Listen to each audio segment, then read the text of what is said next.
नाम मेरा तन्हा हो या रब कोई मासूमा, जिंदा मेरा तन्हा हो या रब कोई मासूमा, जिंदा मेरा तन्हा हो या रब कोई मासूमा, जिंदा मेरा तन्हा हो या रब कोई मासूमा, जिंदा मेरा तन्हा हो या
जिंदान रो रहा हो या रब कोई मासूमा जिंदा में न तन्हा हो या रब कोई मासूमा जिंदा में न तन्हा हो या रब कोई मासूमा जिंदा में न तन्हा हो या रब कोई मासूमा जिंदा में न तन्हा हो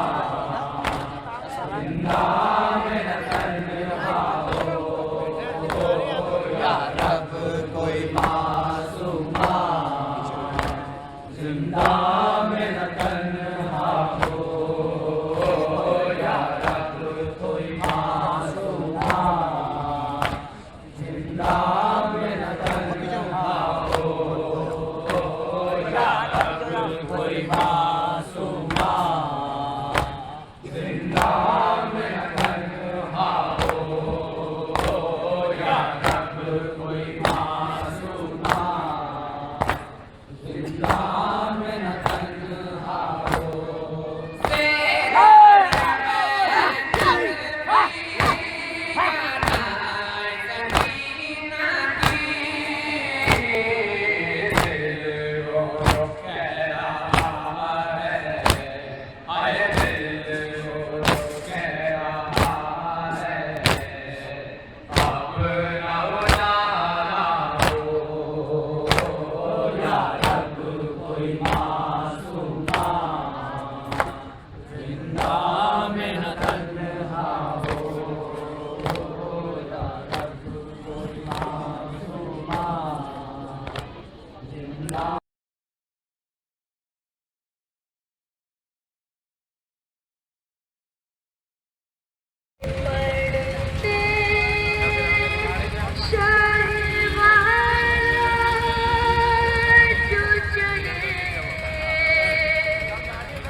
मुकाबला करने के लिए कोई ना कोई धर्म का अनुयायी आएगा और धर्म की स्थापना करेगा।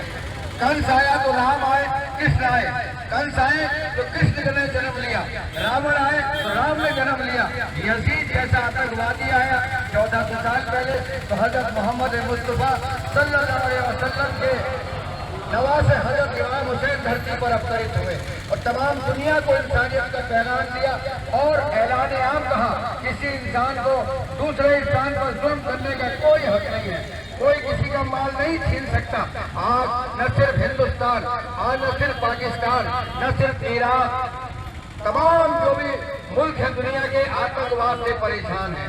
सभी लोग अखबार पढ़ते हैं, टेलीविजन में रोज आप समाचार पढ़ते हैं कि बेकसूर लोगों को आतंकवाद के नाम पर कत्ल किया जा रहा है। ऐसा ही एक आतंकवादी आज से 1400 साल पहले हजरत मोहम्मद मुस्तफा की तालीमात को मिटाने के लिए सऊदी अरब की धरती पर इराक में पैदा हुआ, जिसका नाम था यजीद।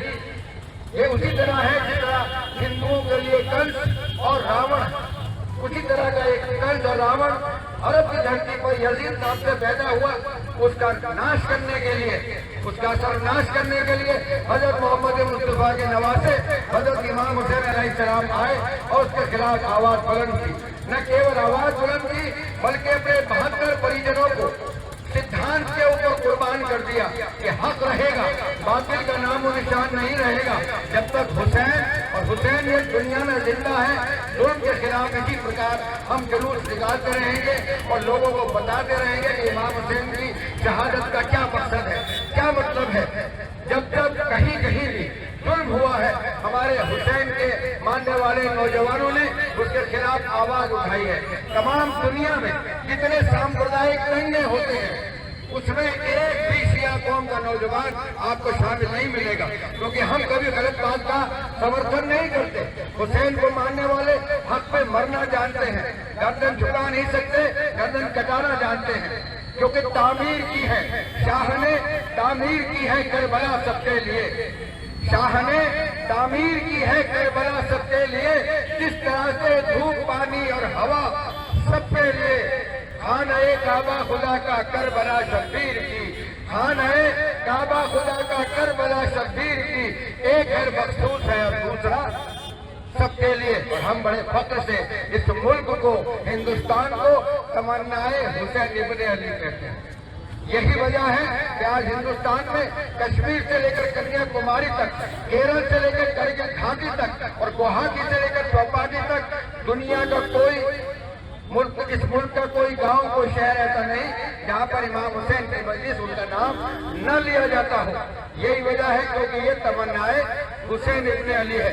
मैं हिंदुस्तान के लोगों को ये बता देना चाहता हूँ कि ये मुल्क जिसकी सभ्यता 5000 साल पुरानी है और इसकी तारीख आप उठाकर देखें कि इस मुल्क को कितनी बार लूटा गया, खसोटा गया, आए और लूट कर चले गए, तो उसके बाद भी हमारा भारत, हमारा ये देश दिन रात तरक्की के रास्ते पर आगे चल रहा है।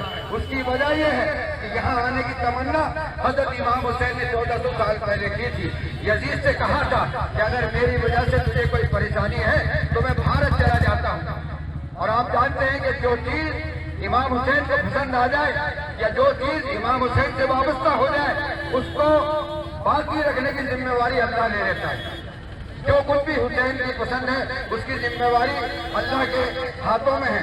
इसीलिए ये हिंदुस्तान आज आबाद है, जिंदाबाद है। मैं शेर कहता हूँ इस पर कि इतनी जगह नहीं है सऊदी जहान में, इतनी जगह नहीं है सऊदी जहान में जितने इमाम बाड़े हैं हिंदुस्तान में। इसलिए हम